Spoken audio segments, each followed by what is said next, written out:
Voilà, donc je suis désolé, j'ai appuyé sur le mauvais bouton. Au lieu d'appuyer sur le bouton reprendre l'enregistrement, j'ai appuyé sur le bouton commencer une nouvelle vidéo.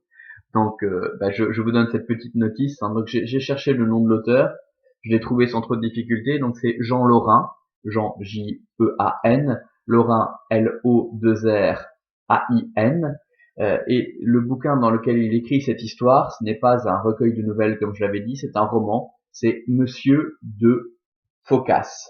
P majuscule H-O-C-A-S.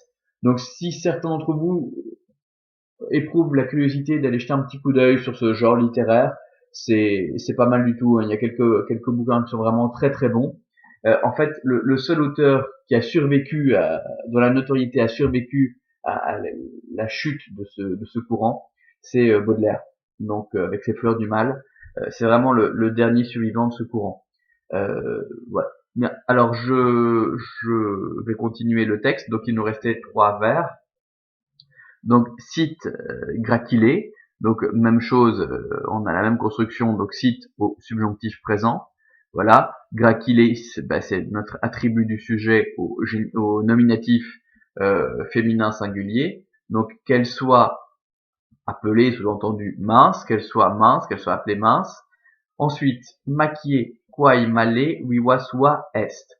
Donc, on voit qu'on a un quae, ce qui veut dire qu'on va avoir affaire à une P2 relative.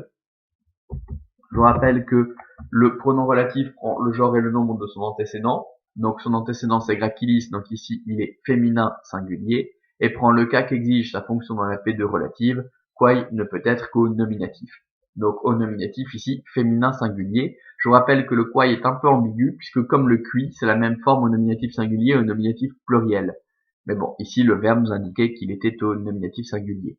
Donc, celle qui, le verbe est, celle qui est euh, malé, ça veut dire à peine, c'est un mot invariable, à peine vivante, donc soit viva, celle qui est à peine vivante elle-même, donc au nominatif masculin singulier, à cause de quoi? Eh bien, on cherche un ablatif, et là, on a maquillé. Ah, l'ablatif féminin singulier, c'est un mot de la cinquième déclinaison, donc avec une terminaison en E, maquies, maquieille. Donc celle qui est à peine vivante, à peine animée d'un souffle à cause de sa maigreur. Donc celle qui est complètement anorexique dit qu'elle est mince, c'est tout. On continue. Alors j'ai le nez qui se bouche. Attendez 2 secondes, j'appuie sur pause pour me moucher. Voilà, ça y est, je me suis mouché, tout va bien, je ne suis pas encore mort. En fait, on ne sait jamais, un certain nombre de 3 jours je le suis, on verra bien. Donc je poursuis et je me suis pas trompé de bouton, c'est génial. Donc on y va. La phrase est terminée. Ensuite, dic abilem. Alors dic, ça vient du verbe dicere, c'est l'impératif du verbe dicere. Donc c'est un impératif irrégulier. Donc vous vous souvenez, l'impératif, il n'y a que 2 personnes en latin, la deuxième du singulier et la deuxième du pluriel. Pour former la deuxième du singulier, vous prenez le radical du verbe. Pour former la deuxième du pluriel, vous rajoutez à ce radical te. Alors normalement, pour les verbes de la troisième conjugaison, vous rajoutez juste après ce radical la voyelle e, qui se transformera en i si on veut mettre la forme au pluriel, donc diquer, diquiter. Sauf pour quelques verbes qui posent problème, qui sont des exceptions, comme diquere par exemple. Donc dic, dit qu'elle est habilem, donc appelle-la habile, c'est toujours la même construction, hein. Donc impératif présent actif deuxième personne du singulier. Habilem à l'accusatif féminin singulier, c'est le CD de dic. Bon, en fait, on peut sous-entendre ici une P2 infinitive, hein. Si on le voulait, on pourrait dire dic c'est habilem et c'est, dit que celle-ci est habile. Je pense qu'en fait, la P2 infinitive se résume ici à sa plus simple expression, donc on va dire que c'est simplement son CD, hein. On va pas se poser trop de questions. Donc, dit habile. Alors, on continue. Quae cumque brevis. Quae turgida plenam, bon là ça me dit autre chose. Ici, après brevis, on peut sous-entendre hérite. Donc, verbe être au futur. Donc, dit habile, celle qui sera petite, brevis, attribut du sujet au nominatif féminin singulier. Quae cumque, quelle qu'elle soit. Donc, qui que ce soit si elle est petite, donc waikumkwe est au nominatif féminin singulier, c'est partie de ces mots dont seule la première partie se décline, la fin est invariable. Donc le kumkwe est invariable et le kwai qu'il y a devant, qui se trouve devant, c'est notre pronom relatif kwai quod. Donc il est au nominatif féminin singulier, c'est ce qui a donné en français le mot quiconque. C'est pour ça que l'orthographe de quiconque est un petit peu particulière et que vous avez ce CON en plein milieu. D'accord?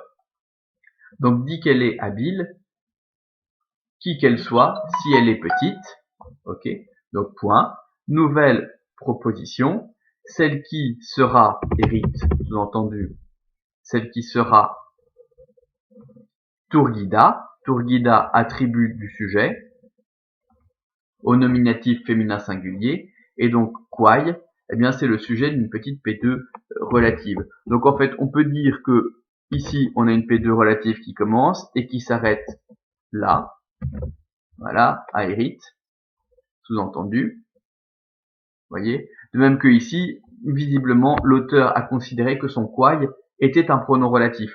Donc il faut pouvoir envisager l'hypothèse qu'ici on a aussi une espèce de P2 relative avec quai cumque. Ok. Comme vous le voyez, ce texte que j'ai mis en dernier est le plus compliqué. En fait, il est vraiment difficile. Les autres, vous étiez capable de les analyser et de les traduire seuls. Celui-ci, du moins dans la deuxième partie, si je n'étais pas là, je pense que beaucoup d'entre vous n'y arriveraient pas. C'est vraiment un texte compliqué à cause, en fait, de tous les mots qu'il faut sous-entendre. Voilà. Donc, celle qui est Turgida, on a déjà rencontré ce mot. Turgida, ça veut dire boursouflé, gonflé. Donc, c'est celle qui est bouffie. Hein. Dit qu'elle est pléname, dit qu'elle est bien en chair. Donc, on a toujours le verbe dic à sous-entendre ici. Hein. Donc, dic, voilà. À l'impératif présent, deuxième personne du singulier, actif. Pléname, eh bien c'est notre CD. Toujours, on peut sous-entendre une P2 infinitive, donc c'est pléname et c'est. Hein. Dit qu'elle est bien en chair, celle qui est boursouflée.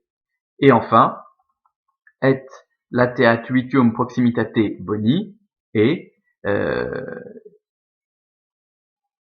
alors on cherche le verbe, on a lateat, donc c'est notre verbe. Qu'est-ce qui s'est passé? Ça vient du verbe latérer, latéo, qui a donné un mal latent, notamment. Donc latent, ça veut dire caché. Donc latérer, c'est le verbe caché, dissimuler. On a pris le thème 1, le radical. On a rajouté le suffixe a entre ce radical et la désinence. Ce qui veut dire qu'on a affaire au subjonctif présent, actif, troisième personne du singulier. Donc et, que. On cherche le sujet au nominatif singulier. Le premier mot qu'on rencontre, c'est vitium. Donc au nominatif neutre singulier. Donc et qu'un vice, qu'un défaut soit caché. Par quoi? Complément de moyen. Par la proximité. Donc à l'ablatif neutre, féminin singulier. Par la proximité de quoi? D'un bien. Donc génitif neutre singulier, bonum boni. Je vais pas activer la couleur. Génitif neutre singulier, bonum boni. Hein. Ici, complément du nom, proximitate. Donc en fait, grosso modo, quand il y a un défaut, faut trouver une qualité qui est proche et puis appeler ce défaut du nom de la qualité. C'est ça que ça veut dire. Voilà, je surveille le temps. Je vais arrêter là la vidéo et dans la vidéo suivante, je vous dicte la traduction de l'intégralité du texte.